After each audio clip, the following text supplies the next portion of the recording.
ماشاءاللہ ابھی حضرت والا بہت مختصر وقت میں بہت ہی قیمتی نصیحتیں ہم سامنے بیان کر کے رخصت ہوئے. باری تعالیٰ ان تمام باتوں پر عمل کرنے کی توفیق عطا فرمائے. اب آئیے حضرات سامعین، میں زیادہ وقت آپ کے لینا نہیں چاہتا، بیچ میں رہنا نہیں چاہتا، کیونکہ ہمارے درمیان علماء اکرام کی ایک لمبی فہرست ہے. اب آئیے خانوادہ مدنی کے چشم و چراغ الحمدللہ ہمارے ضلع سہارنپور کی پہچان، آن بان شان، الحمدللہ جن کے نام کو سننے کے بعد اللہ رب العزت نے عوام و خاص کے دلوں کے اندر جن کی ایسی محبت پیدا کی ہے. بہت دور دور سے لوگ جن کا نام اشتہار میں پڑھ کر اور نام سن کر کے جن کی تقریر سننے کے لیے اور زیارت کرنے کے لیے چلے آتے ہیں. ہم سب کے عزیز حضرت مولانا حسین احمد مدنی کے پوتے حضرت مولانا ارشد مدنی، الحمدللہ جن کی بڑی قربانیاں ہمارے اوپر ہے، ہمارے اس ملک کے اوپر ہے، ان کے بیٹے مولانا ارشد مدنی صاحب کے بیٹے حضرت مولانا حبیب اللہ مدنی. کیا کہیے ان لوگوں کے بارے میں، یہ تو مدنی خاندان ہے. یہ وہ خاندان ہے میرے دوستو کہ اس ملک کو غلامی کی زنجیروں سے آزاد کرانے کے لیے یہ لوگ صف اول میں نظر آئے. خانوادہ مدنی کی تاریخ کے سنہرے اوراق میں ہمیشہ لکھی جائے گی. میرے دوستو میرے پاس وقت اس وقت نہیں ہے، کیونکہ میں وقت لینا نہیں چاہتا. مجھے آپ کل بھی سن سکتے ہیں، پرسوں بھی سن سکتے ہیں، ہم تو ایسے ہی، لیکن ان لوگوں کا وقت بڑا قیمتی ہوا کرتا ہے. اب آئیے ہم سیدھے ہم سب کے عزیز حضرت مولانا حبیب اللہ مدنی صاحب دامت برکاتہ العالیہ سے درخواست کرتے ہیں حضرت تشریف لائیں اور اپنی قیمتی نصیحتوں سے ہم سامعین کو مستفیض فرمائے. خطابت وجد میں آئے تو پھر ہتھیار بن جائے، خطابت وجد میں آئے تو پھر ہتھیار بن جائے، کبھی خنجر کبھی نیزہ کبھی تلوار بن جائے. خطابت کے گلفشانی مسلم ہے زمانے میں، یہ نجاشی کے آگے جعفر تیار بن جائے. تشریف لاتے ہیں حضرت مولانا حبیب اللہ مدنی صاحب دامت برکاتہ العالیہ.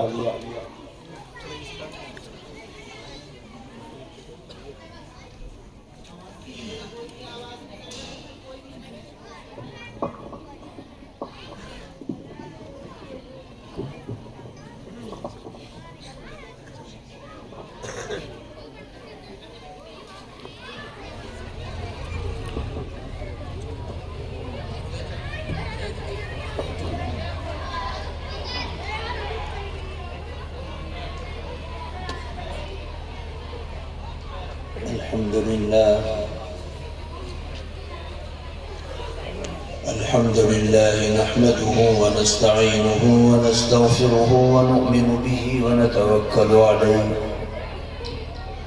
ونعوذ بالله من شرور أنفسنا ومن سيئات أعمالنا. من يهده الله فلا مضل له ومن يضلله فلا هادي له. ونشهد أن لا إله إلا الله وحده لا شريك له.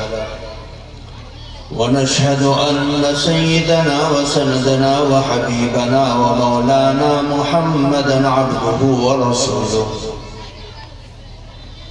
صلى الله تعالى عليه وعلى آله وأصحابه وبارك وسلم تسليما كثيرا كثيرا.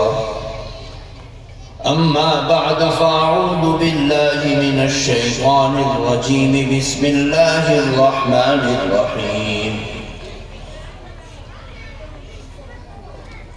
يا أيها الذين آمنوا أطيعوا الله وأطيعوا الرسول أطيعوا الله وأطيعوا الرسول ولا تنازعوا فتفشلوا وتذهب ريحكم واصبروا إن الله مع الصابرين. حضرات علماء اعزام اور مدرسے کے اس سالانہ جلسے میں انتہائی محبت، عقیدت، احترام کے ساتھ جمع ہونے والے ہمارے نوجوان، بزرگ، بچے، بچیاں، پردہ نشین خواتین، اللہ تبارک و تعالیٰ کا بے حد احسان ہے کہ پروردگار عالم نے قرآن پاک کی نسبت پر ہم لوگوں کو جمع ہونے کی سعادت نصیب فرمائی۔ اللہ تعالیٰ اس جمع ہونے کو ہم سب کے لیے خیر کا، عزت کا، عافیت کا، مغفرت کا ذریعہ بنائے۔ میرے بزرگوں، دوستوں،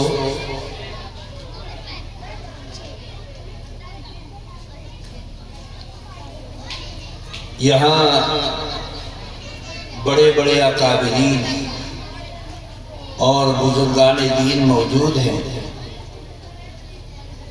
آپ حضرات مستقل ان کے بیانات کو سنیں گے اور محفوظ کریں گے۔ ہر آدمی اس نیت سے سنے کہ انشاءاللہ ہم کچھ لے کر جائیں گے تاکہ وہ ہماری اس دنیا میں اور آخرت میں عزت کا ذریعہ بنے۔ کچھ باتیں جو انتہائی ضروری ہے ہم سب کے لیے، ان کو آپ کے سامنے سنانے کی کوشش کر رہا ہوں تاکہ اللہ تعالیٰ مجھے بھی اور سننے والوں کو سب کو عمل کی سعادت نصیب فرمائے۔ میرے بزرگوں، دوستوں، اللہ تعالیٰ نے، ہمارا ایمان ہے کہ ہمارا خالق اللہ تعالیٰ ہے۔ پروردگار عالم نے اس ساری کائنات کو جس طرح بنایا، ویسے ہی بحیثیت انسان ہونے کے ہم بھی اللہ کی مخلوق ہیں۔ اللہ تعالیٰ نے ہمیں بنایا اور اس ساری کائنات کو ہمارے نفع کے لیے اللہ تعالیٰ نے بنایا۔ ہمیں ایک خاص مقصد کے لیے اللہ تعالیٰ نے پیدا کیا ہے۔ وہ مقصد اللہ تعالیٰ کی ذات سے جڑا ہوا ہے، جس کو پروردگار عالم نے متفرق طریقے سے، متفرق انداز سے قرآن پاک کے اندر انسان کی پیدائش کے مقصد کو بیان کیا۔ ان مقاصد میں سے ایک مقصد اللہ تعالیٰ نے بیان کیا کہ میں نے آدمی کو، انسان کو صرف عبادت کے لیے بنایا، کہ میرا بندہ میری بندگی کرے، میری عبادت کرے، مجھے بڑا مانے، مجھے معبود مانے، میری بندگی کرے اور میرے سامنے سر جھکائے، میرا ہی نام ہے۔ چنانچہ آدم علیہ السلام سے لے کر آج تک جتنے بھی اللہ تعالیٰ کے فرمانبردار بندے ہوئے، انہوں نے اس دنیا کی زندگی میں محنتیں کی اور اللہ تعالیٰ کی طرف سے تمام آزمائشوں کو جھیلنے کے بعد اس امتحان میں کامیاب ہوئے اور اللہ تعالیٰ کو مانا۔ بہت سے لوگ یہ سمجھتے ہیں کہ اللہ تعالیٰ قادر مطلق ہے اور ہر چیز پر قادر ہے، جاننے والا ہے، ماننے والا ہے، سمجھنے والا ہے۔ اس دنیا کی زندگی میں انسان کو جب اللہ تعالیٰ بنا کر بھیج رہا ہے تو انسان پریشان کیوں ہے؟ اس دنیا کی زندگی میں انسان کو اللہ تعالیٰ نے بنایا، بھیجا ہے اور اس کو راستے بتلا دیے ہیں کہ دیکھو دو راستے ہیں، ایک راستہ فرمانبرداروں کا راستہ ہے اور ایک راستہ نافرمانوں کا راستہ ہے۔ اب تم اس دنیا کی زندگی میں اللہ تعالیٰ نے ایک اختیاری چیز تمہیں دے دی ہے جو تمہارے دماغ کے اندر رکھ دی ہے، جس کی وجہ سے تمہیں کہا جاتا ہے کہ تم مکلف ہو، وہ عقل۔ اس عقل کے ذریعے سے انسان جو اللہ تعالیٰ کی مخلوق ہے وہ دوسری مخلوق سے بالکل مختلف ہے۔ اللہ تعالیٰ نے بھینس کو بھی بنایا، بکری کو بھی بنایا، مکھی کو بھی بنایا، مچھر کو بھی بنایا اور ساری کائنات کی ہزاروں مخلوقات کو پروردگار عالم نے بنایا، لیکن انسان کو سب سے ممتاز رکھا صرف اس وجہ سے کہ اللہ تعالیٰ نے انسان کے اندر ایک عقل رکھ دی جو نہ دکھنے والی چیز ہے، صرف احساس کیا جاتا ہے کہ یہ آدمی عقل مند ہے، اس کے عمل کو دیکھ کر، اس کی بات کو دیکھ کر، اس کی سمجھ کو دیکھ کر، اس کے فیصلوں کو دیکھ کر اور اس کی زندگی کے ایک ایک عمل کو دیکھ کر یہ فیصلہ کیا جاتا ہے کہ یہ انسان عقل مند ہے۔ اب عقل دینے کے بعد اللہ تعالیٰ نے اس کو دو راستے بتلا دیے کہ دیکھو یہ راستہ ہے، اگرچہ اس میں مشکلات ہیں، پریشانیاں ہیں، کانٹے ہیں، آزمائشیں ہیں، بھوک ہے، پیاس ہے، طرح طرح کی مصیبتیں ہیں، اس مصیبت والے راستے کو چند دن تم مصیبت برداشت کرو، اس کے بعد لازوال نعمتیں اللہ تعالیٰ کی تمہارا استقبال کریں گی اور جنت کے بالا خانوں میں تمہارا مقام ہوگا اور اللہ تعالیٰ کی طرف سے انعامات کے دروازے کھلیں گے۔ اس کانٹوں بھرے راستے کو پار کر کے چلے جاؤ۔ اور ایک راستہ یہ بڑا نرم ہے، نازک ہے، خوبصورت ہے، بڑی آسائشیں ہیں، بڑی سہولتیں ہیں، بڑی صحتیں ہیں، بڑی خوبصورتیاں ہیں، جو جی چاہے کرو اور اس راستے پر چلو، لیکن یاد رکھو اس کے بعد ایک گڈھا ہے، جس گڈھے کے اندر تمہیں ڈال دیا جائے گا اور جانے کے بعد تم ہمیشہ اللہ کی ناراضگی اور اللہ کے غصے کو جھیلو گے۔ پروردگار عالم نے انسان کے دماغ میں عقل دے کر اس کو کہا کہ اپنے بہتر انجام کو اگر چاہتے ہو تو اس راستے پر چلو اور اگر برے انجام کو چاہتے ہو تو اس راستے پر چلو۔ ہاں مجھے پتا ہے کہ تم کس راستے پر چلو گے اور تمہارا انجام کیا ہوگا، لیکن عقل دے کر تمہاری ذات کو میں نے اختیار دے دیا ہے، اس اختیار کو استعمال کرو اور اپنے نفع کے لیے کام کرو۔ چنانچہ راستہ بتلایا، قرآن کی آیتیں اتاری، مسائل اتارے، نبی کی زندگی اتاری، نبی کے قصص اتارے، نبی کے واقعات اتارے، نبی کے افعال، نبی کے اقوال، انسانیت کی ہدایت کے لیے۔ اور اس سخت راستے کے بعد جو بہترین اللہ کی جنت کے دروازے کھلنے ہیں، اس کو اللہ تعالیٰ نے نعمتوں کے ذریعے سے، انعامات کے ذریعے سے، بشارتوں کے ذریعے سے انسان کو بتلا دیے اور مکلف بنا دیا کہ سب سے پہلے ایمان کا کلمہ پڑھ لو اور اس راستے پر چل پڑو اور مصیبتوں اور مشقتوں کو برداشت کر کے اللہ کی جنت میں پہنچ جاؤ۔ میرے دوستو، بزرگوں، اب انسان کو عقل دے کر اللہ نے کھلا چھوڑ دیا، چاہے یہ کرو چاہے یہ کرو، اگر یہ کرو گے تو جنت میں جاؤ گے۔ اما الذین سعدوا ففی الجنہ اما الذین شقوا ففی النار۔ جو آدمی نیک بخت ہوگا اس دنیا کی مختصر سی زندگی میں مصیبتوں کو، پریشانیوں کو، آزمائشوں کو جھیل لے گا اور برداشت کر لے گا تو آخرت میں جنت کے دروازے اس کا استقبال کریں گے۔ جو بدبخت ہوگا، اللہ کا نافرمان ہوگا، نبی کی اطاعت کے خلاف ابلیس کی اطاعت کرے گا، اس کے لیے اللہ تعالیٰ نے جہنم کے دروازے کھول دیے۔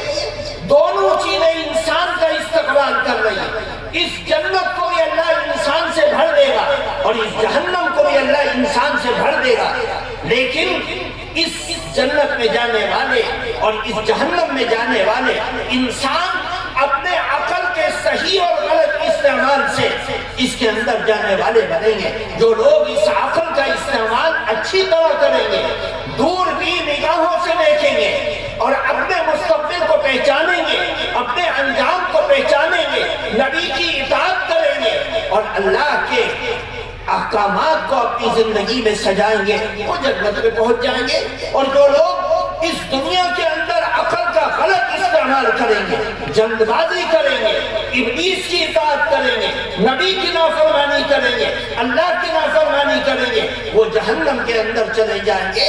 عقل دونوں کے پاس ہے، ایک آدمی اپنے عقل کا استعمال اس عقل کے خالق کے تقاضے کے مطابق کر رہا ہے اور ایک آدمی عقل کا استعمال خالق کی نافرمانی میں کر رہا ہے۔ جو آدمی عقل کا استعمال فرمانبرداری میں کر رہا ہے، اللہ کی جنت کا وارث وہی ہے۔ اس دنیا کے اندر انسان اللہ تعالیٰ کی ذات پر اعتراض کرتا ہے، اللہ تعالیٰ کی صفات پر اعتراض کرتا ہے، اللہ تعالیٰ کے وجود پر اعتراض کرتا ہے اور اس طریقے سے اللہ کی نصرت، اللہ کے انعامات سے محروم ہو جاتا ہے۔ اس لیے کہا جاتا ہے کہ دیکھو اللہ تعالیٰ نے اس دنیا میں تمہیں پیدا کرنے کے بعد کھلا چھوڑ دیا کہ میں نے عقل دے دی، اب اس عقل سے فیصلہ کرو جو تم کر رہے ہو، اس عقل کا استعمال اللہ کے فرمانبرداری میں کرو، کیونکہ تمہارا وجود خود بخود نہیں، اللہ تعالیٰ کی خلاقیت کا محور ہے. اللہ تعالیٰ نے تمہیں بنایا ہے. اس دنیا کی زندگی کے اندر انسان اچھے کام کرتا ہے, جنت کے بالا خانوں میں پہنچ جاتا ہے, اور برے کام کرتا ہے, جہنم کے اندر پہنچ جاتا ہے, اللہ کے غصے کو جھیلنے والا بن جاتا ہے. میرے دوستو, اسی چیز کو کہا جاتا ہے کہ تم اللہ کی دی ہوئی عقل کو صحیح استعمال میں لے کر آؤ. بہت سے لوگ ایمان کا کلمہ پڑھتے ہیں, نمازیں پڑھتے ہیں, زکوٰۃ دیتے ہیں, حج کرتے ہیں, نیکیاں کرتے ہیں, سچ بولتے ہیں, امانت داری کرتے ہیں, اللہ کی اطاعت کرتے ہیں, نبی کی اطاعت کرتے ہیں, اس کے باوجود ان کی زندگیوں میں مشکلات ہیں. اللہ تعالیٰ جو ایمان, جس ایمان کو تم نے اپنے سینے میں سجایا, جس قرآن پر تم ایمان لائے, جن نبیوں پر تم ایمان لائے, جس اسلام پر تم ایمان لائے, جس اللہ کی ذات, شکتی, طاقت, صفات, کلام پر ایمان لائے, یاد رکھو وہ بادشاہوں کا بادشاہ ہے. تمہاری محبتوں کو جانچ کر دیکھتا ہے, ٹٹول کر دیکھتا ہے. اسی کو قرآن میں کہتا ہے وَلَنَبْلُوَنَّكُمْ بِشَيْءٍ مِّنَ الْخَوْفِ وَالْجُوعِ وَنَقْصٍ مِّنَ الْأَمْوَالِ وَالْأَنفُسِ وَالثَّمَرَاتِ. اے لوگوں, ہم تمہیں ایمان بھی ہم نے دے دیا, اور تم دعوے کرتے ہو کہ ہم نبی سے محبت کرتے ہیں, تم دعوے کرتے ہو کہ ہم قرآن پر ایمان لاتے ہیں, تم دعوے کرتے ہو کہ ہم اللہ پر ایمان رکھتے ہیں, تم دعوے کرتے ہو کہ ہم اللہ کی طاقت کو مانتے ہیں. یاد رکھو, ہم تمہارے ایمان کو جانچ کر دیکھیں گے, ٹٹول کر دیکھیں گے, پرکھ کر دیکھیں گے. آج دنیا کے اندر کوئی مسلمان ایمان کا کلمہ پڑھ کے پریشان ہے, بھوکا ہے, پیاسا ہے, دکھی ہے, غمزدہ ہے, بیماری میں ہے, یاد رکھے اللہ تعالیٰ اس کو آزما رہا ہے کہ یہ میرا بندہ اس پریشانی کے عالم میں, اس مصیبت کے عالم میں, بھوک کے عالم میں, بے برکتی کے عالم میں, کمزوری کے عالم میں, غربت کے عالم میں میرا اور میرے نبی کا دامن چھوڑ تو نہیں رہا ہے, یا چھوڑنے کا ارادہ تو نہیں رکھتا ہے. آج اللہ تعالیٰ آزماتا ہے تاکہ تم اس آزمائش کے اندر کھڑے ہو کر جاؤ. نبیوں کو آزمایا, صحابہ کو آزمایا, صاحبوں کو آزمایا, رہبان کو آزمایا, عابدوں کو آزمایا. اللہ کا قرآن کہتا ہے ام حسبتم ان تدخلوا الجنہ ولما یأتکم مثل الذین خلوا من قبلکم مستهم البأساء والضراء وزلزلوا حتى يقول الرسول والذین آمنوا معه متى نصر اللہ. ارے اللہ کی مدد کہاں ہے؟ نبی کے ساتھی بھی کہہ رہے, نبی کے ماننے والے بھی کہہ رہے, اور یہاں تک کہ نبی بھی بول پڑے کہ اللہ کی نصرت اور مدد کہاں ہے. جب صحابہ نے کہا, اللہ کے نبی کی نگاہیں اٹھ گئی. میرے دوستو, بزرگوں, اس دنیا کی زندگی میں اللہ تعالیٰ ایمان والوں کو سب سے زیادہ آزمائے, کیونکہ وہ اپنے دعوے کے اندر کھڑے ہیں. ان کے ایمان کا اندازہ ہوگا, عمل کا اندازہ ہوگا ان کی اس آزمائش میں کھڑا اترنے سے. ورنہ اللہ تعالیٰ اگر چاہتا تو نبی کے اوپر اسرت کے دروازے اور نبی کے اوپر پریشانی کے دروازے نہ کھولتا, لیکن نبی کو سب سے زیادہ آزمایا گیا. جو اللہ کے جتنا زیادہ قریب ہے اس کو اتنا ہی آزمایا گیا. نوح علیہ السلام کی قوم ان کو مارتی تھی, اور اتنا مارتی تھی کہ ان کا جسم پتھروں اور کنکروں کے نیچے چھپ جاتا تھا. وہ اللہ سے شکایت کرتے تھے, اللہ کے نبیوں کو آروں سے چیر دیا, اللہ کے نبیوں کے جسم کے ٹکڑے کر دیے, اللہ کے نبی کو بھوکا رکھا گیا, اللہ کے نبی کو تنگ وادیوں میں رکھا گیا. نبی پاک صلی اللہ علیہ وسلم کو شام ابی طالب میں قید کر دیا گیا. صحابہ پر آزمائشیں آئیں, اللہ کے نبیوں کے ماننے والوں پر آزمائشیں آئیں. صحابہ کے لیے دروازے تنگ کیے گئے, نبی کے چہرے کو زخمی کیا گیا, نبی کے خون کو بہایا گیا, نبی کو پریشان کیا گیا, نبی کو بھوکا رکھا گیا. سب آزمائش کے وہ دروازے تھے جن میں اللہ تعالیٰ نبی کے ماننے والوں کو یہ دکھلانا چاہ رہا تھا کہ دیکھو تمہارا پیغمبر ہمارے سب سے زیادہ قریب ہے، ہم اس کو جانچ کر دیکھ رہے ہیں۔ جب ہم اس کو اپنے راستے میں سختی کے کانٹوں کے راستے سے گزار کرتے ہیں تو اے ایمان والوں، اے محمد کے ماننے والوں، اے قرآن کے ماننے والوں، تم اس دنیا کی زندگی میں یہ مت سوچنا کہ ہم تمہیں آخرت میں بھی جنت دیں گے اور یہاں پہ بھی جنت دیں گے۔ افحسبتم ان تدخلوا الجنہ ولما یأتکم مثل الذین خلوا من قبلکم۔ اللہ کا قرآن کہہ رہا ہے میرے دوستوں بزرگوں، اس دنیا کی زندگی میں آزمائش کا آنا جنت کے بالا خانوں کے دروازوں کے کھلنے کا ذریعہ ہے۔ آج دنیا میں مسلمان آزمائش میں ہیں، ان کے ایمان کی جانچ پڑتال ہو رہی ہے۔ سب سے زیادہ مصیبت، پریشانی، آزمائش اگر کسی پر ہے تو اس پر جو اللہ کا کام کر رہا ہے، نبی کا کام کر رہا ہے، قرآن کا کام کر رہا ہے، اسلام کا نام لے رہا ہے۔ ہمارا خدا ہے، اللہ کا قرآن کہتا ہے ذَلِكَ بِأَنَّ اللَّهَ مَوْلَى لَهُمْ وَأَنَّ الْكَافِرِينَ لَا مَوْلَى لَهُمْ۔ اللہ کا قرآن کہہ رہا ہے کہ میں ایمان والوں کا مددگار ہوں، سن لو مددگار ہوں، لیکن اس دنیا کے کانٹوں بڑے بستر پر چلنے کے بعد، راستوں پر چلنے کے بعد، بستروں پر لیٹنے کے بعد، آزمائشوں کے بعد، دکھوں کے بعد، پریشانیوں کے بعد، پھر میں تمہارے لیے وہ آسانی کے راستے مہیا کروں گا جس کا ما زارعت عین ولا سمعت اذن ولا خطر علی قلب بشر۔ وہ جنت ہے جو کسی کی آنکھوں نے نہیں دیکھا، جو کسی کے کانوں میں نہیں سنا، جو کسی کے زبان میں نہیں بولا۔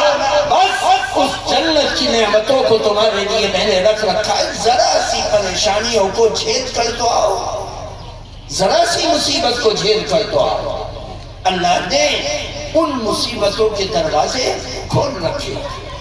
یہ مصیبت دو طرح سے آتی ہے، ایک کسی کے گناہوں کی وجہ سے آتی ہے، دوسرے کسی کے مقام کو بلند کرنے کے لیے آتی ہے۔ صحابہ پر آئی، ان کے مقام کو بلند کرنا تھا کہ اے صحابہ تمہارا مقام وہ ہے جو رضی اللہ عنہم ورضوا عنہ کا ہے، جن سے اللہ راضی ہوتا ہے اور وہ اللہ سے راضی ہوتے ہیں، جن کو جنت الفردوس کہا جاتا ہے۔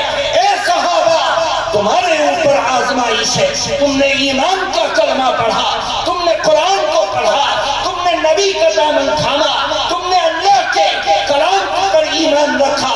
یاد رکھو تم نے سب کچھ کیا، اب تمہارے مقام کو جھنجھوڑ کر، آزما کر، پریشانیوں میں مبتلا کر کے اس مقام تک تمہیں پہنچانا ہے جس مقام کی امید ہر اللہ کا بندہ کرتا ہے کہ میرے لیے اگلا جنم اچھا ہوگا، وہ اچھا کرے گا اور ایسا کرے گا کہ اس دنیا کی زندگی میں ان کو کہہ دیا یہ جنتی ہے، ابو بکر جنتی ہے، عمر جنتی ہے، عثمان جنتی ہے، علی جنتی ہے، سعد جنتی ہے، سعید جنتی ہے، عبد الرحمن جنتی ہے، زبیر جنتی ہے، طلحہ جنتی ہے۔ وہ چل رہے ہیں مدینے کی زمین پر اور ان کو بشارت دی جا رہی ہے یہ جنتی ہیں، کیونکہ ان کا اس دنیا کے آزمائش میں کھڑا اترنے کے بعد وہ مقام تھا جو مقام ہر کس و ناکس کو نہیں مل سکتا۔ ان کی قربانیاں تھی، وہ آزمائشوں میں کھڑے اتر گئے تھے، لیکن وہ دروازے اللہ نے بند نہیں کیے، قیامت تک رہے گا۔ فرمایا فتنوں کا زمانہ ہوگا، فتنوں کا زمانہ ہوگا، بڑی تبروا بالمعروف وتناہوا عن المنکر حتی اذا رأیت شحا مطاعا وہوا متبعا ودنیا موسرتا واعجاب کل ذی راع براع۔ ہر دروازے سے فتنہ جھانکتا ہوگا، شیطان کا مشن بلند ہوگا، چوکوں پر، چوراہوں پر، گلیوں میں، کھیتوں میں، پہاڑوں میں، بیابانوں میں اللہ کی نافرمانی کا جھنڈا بلند ہوگا۔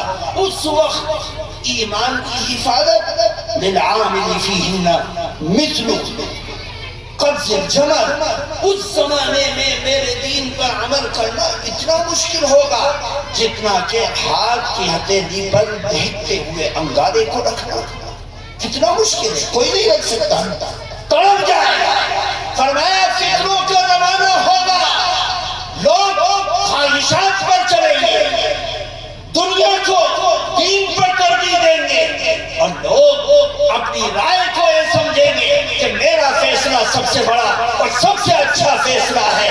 لوگ جب اس چیز میں بیماری میں مبتلا ہو جائے اس وقت فتنوں کے دروازے کھل جائیں گے، اس وقت دین پر عمل کرنا اتنا مشکل ہوگا جتنا کہ دہتے ہوئے انگارے کو اپنے ہاتھ میں رکھنا۔ فرمایا کہ اس زمانے میں جو دین پر میرے عمل کرے گا وہ اس زمانے کے تم میں سے اے میرے صحابہ 50 عمل کرنے والوں کے اجر کے برابر ثواب پائے گا۔ یہ فتنوں کا دروازہ کھل رہا ہے اور کھلنے کو ہے۔ اس وقت ایمان کی حفاظت کرنے والے اور دنیا کے جھمیلوں سے اپنے آپ کو پاک کرنے والے، اللہ کی نافرمانیوں سے بچانے والے اور اللہ کے دین کی رسی کو مضبوطی سے تھامنے والے، سود سے، بیاض سے، دھوکے سے، جھوٹ سے، شراب سے اور نشہ خوری سے اپنی زندگی کو بچانے والا، جو بچا کر اپنے آپ کو لے کر چلا جائے گا اس کا اجر۔ اللہ کے نبی کے زمانے میں فرما رہے اے میرے صحابہ، اس زمانے میں تم میں سے اگر کوئی آدمی دین کے 99 حصے پر عمل کرے اور ایک حصہ چھوڑ دے پکڑا جائے گا، پکڑ لیا جائے گا۔ اور ایک زمانہ وہ آئے گا جس زمانے میں اگر کوئی شخص دین کے 99 حصے کو چھوڑ کر ایک حصہ مضبوطی سے تھام کر عمل کر لے جنت میں چلا جائے گا۔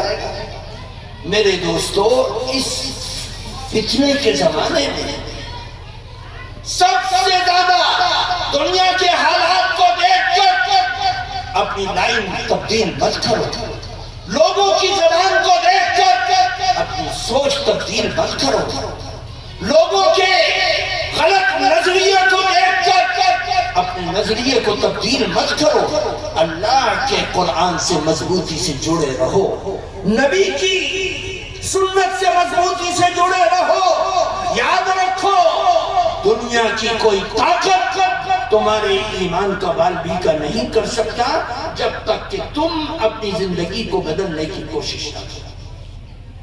اس فتنے کے زمانے میں سب سے بڑا مجاہدہ یہی ہے کہ انسان کم سے کم اپنے اور اپنے بیوی بچوں کے ایمان کی حفاظت کرے، اس کی فکر کرے۔ اس فتنے کے زمانے میں جہاں ہر چیز ہمارے ایمان کو خراب کرنے کی کوشش کر رہی ہے، اس وقت ہماری ذمہ داری یہ بنتی ہے کہ ہم اس ایمان کو اللہ اور اس کے رسول کی سنت سے جوڑ کر چلیں، اس کی حفاظت کریں۔ راستوں کو، دکانوں پر بیٹھنے والوں کو لالچ دے کر، کھیتی کرنے والوں کو کرشی کارڈ کے ذریعے سے لالچ دے کر، دکانوں پر بیٹھنے والوں کو لمٹ کے ذریعے سے لالچ دے کر، کاروبار کرنے والوں کو لالچ دے کر ان کے ایمان و اعمال کو ضائع کرنے کا کام کرنے والے کر رہے ہیں۔ اب ایسی صورت میں اپنے ایمان کی حفاظت کرنے والا اگر حفاظت کر رہا ہے تو وہ سب سے بڑا ایماندار ہے، سب سے بڑا ایماندار۔ آج سے 50 سال پرانی بات ہے، حضرت شیخ زکریا رحمۃ اللہ علیہ کے پاس ایک شخص آیا، ایک عالم آیا اور فرمانے لگے حضرت میں فلاں عالم سے بیعت ہوں۔ آپ نے فرمایا پھر؟ ان کا تو انتقال ہو گیا، پھر کہا اب کوئی عالم ایسا نظر میں نہیں آتا جو ان جیسا میری نظروں کے اندر جانچ اتر سکے۔ فرمایا مولوی صاحب آج جو علماء ہیں، جو دیندار ہیں، ان کی قدر کرو، آنے والے ٹائم میں یہ بھی نہیں رہیں، تم ان سے بھی محروم ہو جاؤ گے، پھر تمہیں اپنے جیسا بھی کوئی دکھائی دے گا۔ میرے دوستوں بزرگوں، اس زمانے کے اندر جو دین کی حفاظت کر رہا ہے، فرائض کی حفاظت کر رہا ہے، اللہ کے قرآن کو پکڑے ہوئے، دین کو پکڑے ہوئے ہو، وہ سب سے بڑا اللہ کا ولی ہے۔ چراغ لے کر تلاش کرو کہ ولیوں کی جھرمٹ میں چلے جائیں، جہاں دائیں اور بائیں اللہ کے ولی بیٹھے ہوں۔ خدا کی قسم، یہ معصوم بچے جو قرآن کو پڑھ رہے ہیں اندھیری راتوں میں، دن کے اجالوں میں، آج وہ اللہ کے ولی ہیں۔ ان کو پڑھانے والے اللہ کے ولی ہیں، ان کو سکھانے والے اللہ کے ولی ہیں، محنت کرنے والے، چلت پھرت کرنے والے، چوکھٹ پر جانے والے، لوگوں کو دین کے بعد بتلانے والے۔ جو بھی اللہ کے نبی صلی اللہ علیہ وسلم کی دین کی مخالفت نہیں کر رہا ہے وہ اس زمانے میں اللہ کا ولی ہے۔ میرے دوستو، بزرگوں، اس چیز کو اپنی زندگی میں ڈالنے کی ضرورت ہے۔ بہت لوگ سمجھتے ہیں کہ یہ نہیں وہ نہیں اور یہ نہیں وہ نہیں۔ آج ہماری مسجد کا امام بے حیثیت ہے۔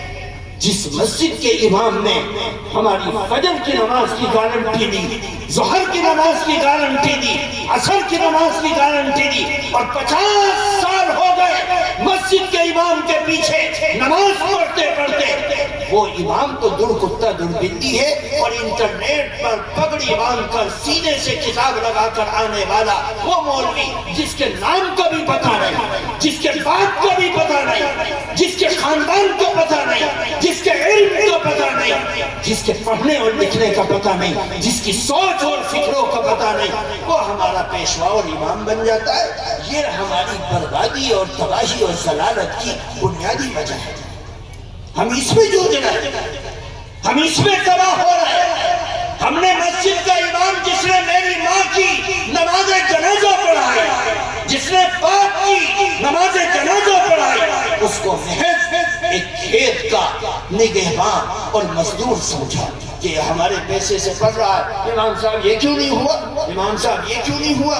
اور جو جس کا ہمارے سے دور کا بھی واسطہ نہیں، ہاں بہت بڑے اچھے والے، اللہ والے، بہت بڑا عالم، اس نے ایسے کہا، وہ یہ بتلاتے ہیں، یہ ہمارے مولوی غلط بتلا رہے ہیں۔ اس سوچ اور فکر کی وجہ سے قوم اللہ سے بھی ٹوٹ رہی، رسول سے بھی ٹوٹ رہی، نبی کی سنت سے بھی ٹوٹ رہی، اور ایمان بھی ضائع کر رہی ہے، اپنی سوچ اور فکر کو بدل رہی ہے۔ یہ ہمارے نوجوانوں کے گمراہ ہونے کی بنیادی وجہ ہے۔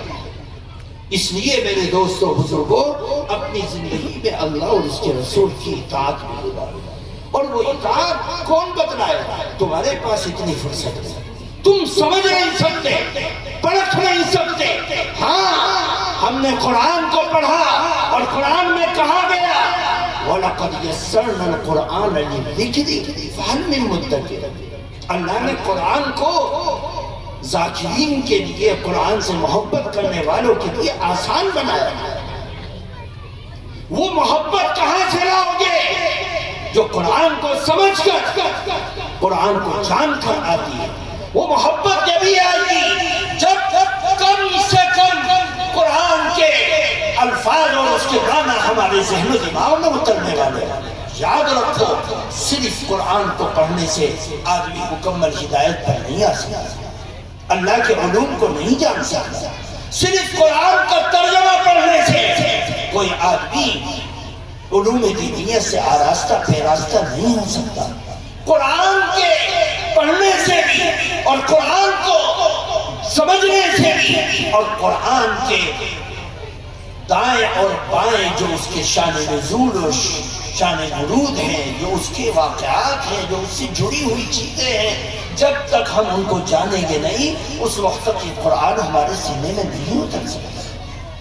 ہم قرآن سے برکت لے سکتے ہیں، ثواب لے سکتے ہیں، محبت کر کے اپنے مقام کو بلند کر سکتے ہیں، لیکن کوئی آدمی یہ سمجھے کہ میں نے قرآن کو پڑھا اور قرآن کے ترجمے کو دیکھ لیا، اب میں عالم بن گیا، نہیں، تو عالم نہیں بنا۔ عالم جب بنے گا جب قرآن کے پیچھے جو واقعات ہیں، کس پس منظر میں یہ آیت آئی، کس واقعے کے تحت اللہ نے اس آیت کو اتارا۔ قرآن ایک دن میں نہیں اترا، توریت، زبور، انجیل چند گھنٹوں اور چند دنوں میں اتر گئے، لیکن قرآن 23 سال میں 6666 آیتوں سے زائد آیتیں آئیں، ان میں سے کچھ اللہ نے حذف کر دی، جو باقی رہی وہ ہمارے سامنے ہے۔ یہ قرآن کی 6666 آیتیں، قرآن کے 30 پارے اور 114 صورتیں اللہ نے نبی کے واسطے سے ہمیں ادا کی ہیں، ہمیں عطا کی ہیں۔ ہم اس کے اندر ہدایت کو تلاش کریں، ہم اس کو اپنا ایمان سمجھیں، ہم اس کو اپنی بنیاد سمجھیں۔ ہمارا ایمان اس کے اوپر ٹکا ہے۔ کوئی قرآن کی آیت سمجھ کر اور پڑھ کر اور ترجمہ کر کے ہمیں بتلانے لگے، اس کی کوئی حیثیت نہیں۔ یہ انٹرنیٹ کا مولوی ہے، یہ یوٹیوب کا مولوی ہے، یہ فیس بک کا مولوی ہے، یہ انسٹاگرام کا مولوی ہے۔ یہ مولوی ہے ہمارے ایمان کا ڈاکہ وغیرہ ڈال سکتا ہے، ہمارے ایمان کے بنانے کا کام نہیں کر سکتا۔ نبی صحابہ کے درمیان میں تھے، وہ قرآن سناتے بھی، قرآن سمجھاتے بھی تھے، اور اپنی جوانی میں، بڑھاپے میں، کھانے میں، پینے میں، سونے میں، جاگنے میں، سفر میں، حضر میں، خوشی میں، غمی میں، رشتے ناتوں میں اس قرآن کا عملی نمونہ پریکٹیکل طور پر دکھلاتے تھے، جو آج تمہارے درمیان میں رہنے والے علماء اور تمہاری مسجدوں کے امام تمہیں دکھلاتے ہیں، تمہارے داعی، تمہارے مبلغ، تمہارے رہبر تمہیں بتلاتے ہیں، دکھلاتے ہیں کہ دین اصل یہ ہے۔ صرف قرآن پڑھ لو اور ترجمہ کر دو، اس سے دین سمجھ نہیں آتا۔ میرے دوستوں، بزرگوں، اپنی زندگی کو صحیح رخ پر لگانے کی ہم سب کی ضرورت ہے۔ اللہ تبارک و تعالی ہمیں نبی پاک صلی اللہ علیہ وسلم کا سچا مطیع اور فرمانبردار بناوے اور اتباع کرنے کی توفیق عطا فرماوے۔ دین کو صحیح جن لوگوں نے سمجھا ہے ان کے علم پر اعتماد کر کے ہمیں آگے زندگی گزارنے کی توفیق عطا فرماوے۔ سبحان اللہ۔